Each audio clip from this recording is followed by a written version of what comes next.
दोस्तों आपने नटवरलाल का नाम तो सुना ही होगा। ये भारत के सबसे बड़े ठग कहे जाते हैं।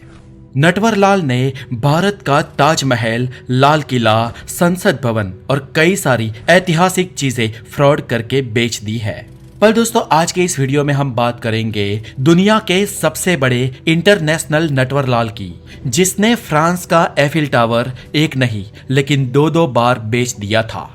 तो दोस्तों वीडियो तो चलती रहेगी, लेकिन सबसे पहले मुझे ये बताएं कि आप लोग कैसे हैं, कैसे चल रही है आपकी लाइफ, मुझे कमेंट में जरूर बताएं। मैं हूँ हितेश गिरी गोसाई, आप है हेल्दी ज्ञान से भरे एक चैनल द नॉलेज पर। और अगर आपने द नॉलेज को अभी तक सब्सक्राइब नहीं किया है तो इसे सब्सक्राइब करके बेल आइकन जरूर बजा दे। और एवरी फ्राइडे हमारे एक्सक्लूसिव पॉडकास्ट को सुनने के लिए हमें स्पॉटिफाई पर भी जरूर फॉलो करें, जिसका लिंक नीचे डिस्क्रिप्शन में दे दिया है।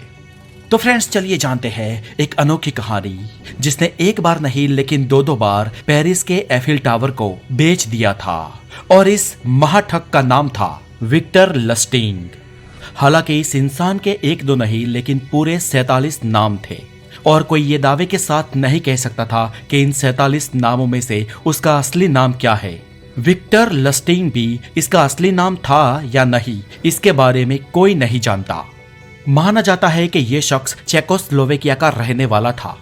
हालांकि उसके जन्म स्थान की ये जानकारी भी पुख्ता रूप से साबित नहीं हुई है। मतलब दुनिया के इस महाठग के बारे में दुनिया वो ही जानती है जो उसने दुनिया को बताया था।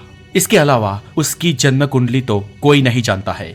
हालांकि अमेरिकन एफबीआई और कुछ ऑफिसर्स ने इसका नाम विक्टर लस्टिंग रखा है। दोस्तों इस इंसान की खास बात ये थी कि ये दुनिया की 5 भाषाएं जानता था, और बचपन से ही इसे लोगों के साथ बातें करना बहुत पसंद था। और बातों बातों में ही वो लोगों के अंदर की भावनाएं और उनकी सोच जान जाता था। ये विक्टर बचपन से ही बड़े पैसे कमाना चाहता था, लेकिन उसका दिमाग गैर कानूनन तरीके से और शॉर्ट टाइम में पैसे कैसे कमाए जाए उस पर ही चलता। एक बार तो उसने एक छोटे से टीन के डब्बे को एक छोटी सी मशीन जैसा बना दिया और एक जहाज की मुसाफरी में चला गया, जहां पर पहले से ही बहुत ही अमीर लोग आते जाते रहते थे। वहां पर जाकर बातों बातों में उसने कई लोगों से दोस्ती कर दी। हालांकि पहले पानी के जहाज का सफर जब एक देश से दूसरे देश तक जाना हो तो 7, 8 या 10 दिन का हो जाता था। इसने वहां पर लोगों के सामने बड़ी बड़ी फेंकना शुरू कर दिया, और अंततः उसने कुछ खास लोगों से कहा कि मेरे पास एक नोट छापने वाली मशीन है, जिसमें आप एक तरफ से $100 का नोट डालोगे और दूसरी तरफ से 2 नोट बाहर आएंगे। हालांकि विक्टर मशीन खोल के दिखाता, लेकिन कहीं पर छुपे नोट नहीं दिखते।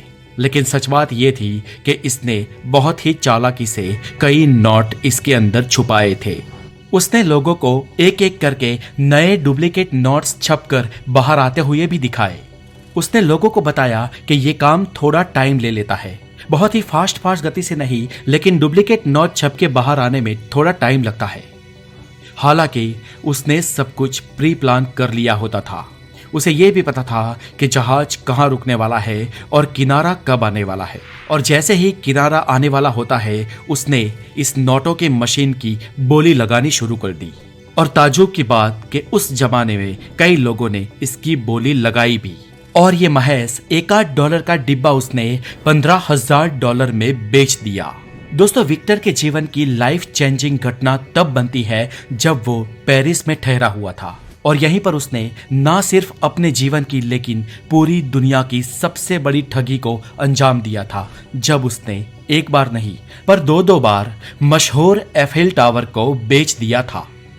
हुआ यूं कि वो साल 1925 में अपने देश से फ्रांस गया, और फ्रांस के पेरिस में जब वो रह रहा था, उसी दरमियान फ्रांस के एक न्यूज़पेपर में उसने एक आर्टिकल पढ़ा।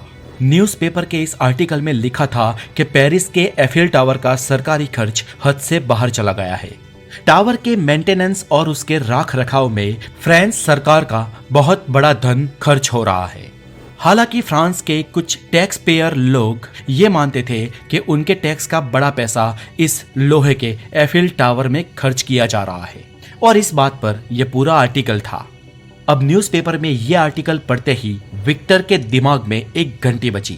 विक्टर ने इस आर्टिकल के एक सेंटेंस पर ध्यान दिया, जो था कि टावर के मरम्मत के लिए सालों साल धन खर्च करना पड़े, इससे अच्छा तो सरकार इस हजारों टन लोहे को बेच दे। और बस ये एक वाक्य विक्टर के खुराफाती दिमाग में एक डेंजर प्लान बनाने के लिए पर्याप्त था। अब उस समय एफिल टावर के टॉप पर एक टेलीग्राफिक एंटीना लगा हुआ था और इसलिए इस टावर का पूरा मैनेजमेंट फ्रांस का टेलीग्राम मंत्रालय कर रहा था। और विक्टर ने उस मंत्रालय का बखूबी हमशक्ल एक लेटर पेड छपवाया और उसने इस लेटर पेड में अपना खुद का नाम इस मंत्रालय के असिस्टेंट डायरेक्टर जनरल के रूप में छपवाया। और पेरिस के लोहे के बड़े 6 व्यापारियों को उसने कॉन्ट्रैक्ट देने का ऑफर करते हुए पेरिस के एक बड़े होटल में ऑफिशियल मीटिंग के लिए बुलाया। अब देखो दोस्तों, विक्टर नाम का ये बंदा कितना बड़ा रिस्क ले रहा है। कहते हैं ना, रिस्क है तो इश्क है, लेकिन यहाँ उसके लिए ये इश्क रिस्क से ज्यादा जुनून बन चुका था। अब पेरिस के एक होटल में मीटिंग हुई और विक्टर ने उन व्यापारियों को बताया कि सरकार एफिल टावर का इतना बड़ा खर्च अब उठाना नहीं चाहती है। हालांकि सरकार तो उसके लोहे को बेचने का भी सोच रही थी, आपने न्यूज़पेपर में भी पढ़ा होगा।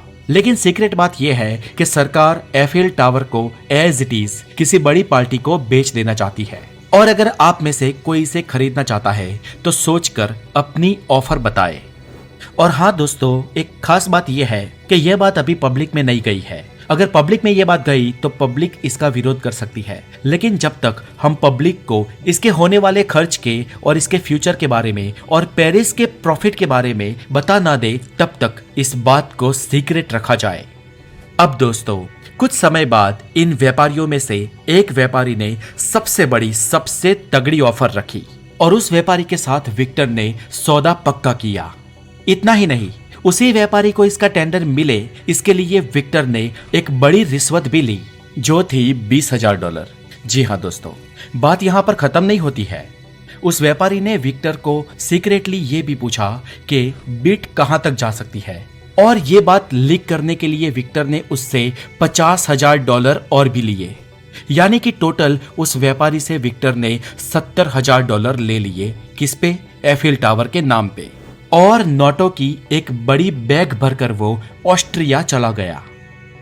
अब विक्टर को छुपना था और उसका ध्यान इस पर भी था कि उसका भांडा आखिर कितने दिनों में फूटेगा। और भांडा फूटने की खबर पढ़ने के लिए वो ऑस्ट्रिया में भी फ्रांस के न्यूज़पेपर को खरीदता रहा, पर कई महीनों तक कोई भी खबर पढ़ने में नहीं आई। इसलिए विक्टर ने यह सोच लिया कि उस व्यापारी ने अपनी मूर्खता प्रदर्शित ना हो जाए, इसलिए चुप रहना ही पसंद किया होगा। अब इस बात से खुश और निश्चित होकर विक्टर वापस पेरिस गया और उन 6 में से एक और व्यापारी को उसने एफिल टावर दोबारा बेच दिया। पर इस बार इस डील में विक्टर ने जिस दूसरे व्यापारी के साथ डील की थी उसे उस पर शक हो गया और उसने पुलिस बुला दी। हालांकि वो वहां से भी पुलिस आने से पहले फरार हो गया और अमेरिका भाग गया।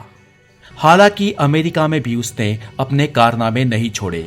वहां भी वो डुप्लीकेट नोट छापता रहा और शिकागो के कई बड़े गैंगस्टरों से इसके संबंध थे।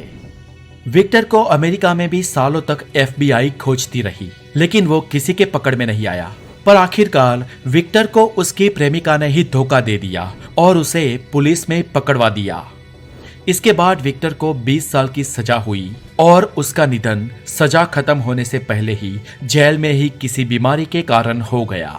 सो फ्रेंड्स, आज के लिए इतना ही। ये वीडियो आपको कैसी लगी मुझे कमेंट करके जरूर बताएं, और अगर आप नए हैं तो द नॉलेज को जरूर सब्सक्राइब करें। अपना बहुत सारा ध्यान रखें। Take care.